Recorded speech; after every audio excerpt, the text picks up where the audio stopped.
Yo! What's up guys? Ito mga konting update para sa darating na Governors Cup na magsisimula sa July 10. So, ibabalik nila yung magkakaroon ng 2 groups which yung same bracket is 2 beses maglalaban sa elimination round at top 4 kada bracket yung makukuha. Which naging confusing yan last year dahil yung positioning nga is parang nagkalituhan, nasira din yung sa Rain or Shine, ganun. So, sa Group A ay ang Ginebra, Phoenix, Blackwater, Magnolia, Meralco at Rain or Shine. Sa Group B naman ay Terra Firma, Titan Ultra, NLEX, Converge, SMB at ang Macau. So, this will be a long conference na matatapos ng December kasi merong 2 stoppage yung conference para sa Gilas. Kaya gets natin yung ibang team na halos yung mga import is mga recent players lang from Asian League. Siguro ang sa akin na lang dito is what if hindi na lang ipagsama sa isang bracket lahat ng SMC teams at friend teams nila. Tapos MVP tsaka yung mga friends nila. Para sure ball na walang sister team sa finals. Kaso may crossover nga pala no? Kaya medyo confusing talaga. Yung suggestion ko pala is parang siya, division. Parang East at West.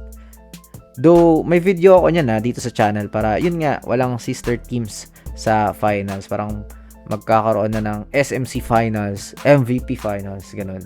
Tapos nabalitaan nyo na rin yung mag-a-adapt ng FIBA rules sa PBA. Nagawa na rin natin ng video yan.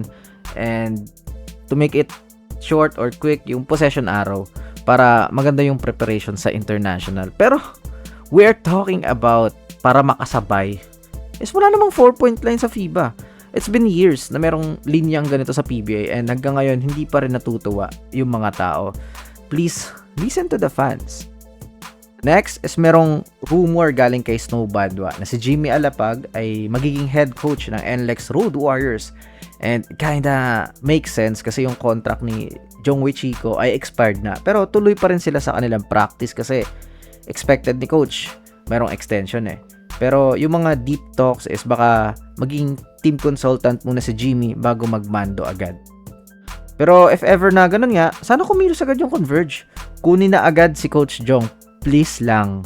Ito yung kailangan nila. Napatop 1 niya yung NLEX pero natalo lang sa quarterfinals na alam natin kaya niya yun And paano ma-handle ni Coach Jimmy Alapag to coach a team na hindi paborito sa magkakapatid? Ano kayang say ng mga TNT fans dito? Next, nag-cost cutting na ang Blackwater bossing. Nirelease na si Paul Zamar. And it's hard to find a new team kasi nasa practice na yung mga teams and yung situation is hard talaga. Nawala na rin si Altamirano na nasa gitna ng kanyang healing stage. Pati na rin ang hard worker na si Bradwin Ginto ay na-let go na rin ng bossing. Pero ang tingin ko may chance pang makahanap ng team ay si Clifford Hopia. 6'8" big man, 6'10" with shoes. Still, marami pang improvements na kailangan pero kaya niya naman Hindi naman siya yung tipong patapon na big man. Tsaka 7'2" wingspan, can alter shots, serviceable big man pa rin 28 years old pa lang. Kailangan lang na nasa tamang team and ma-handle siya ng maayos. And that's all for this video. Let me know all your thoughts in the comment section below. This is Egon Hoops. See you in the next upload. Bye-bye.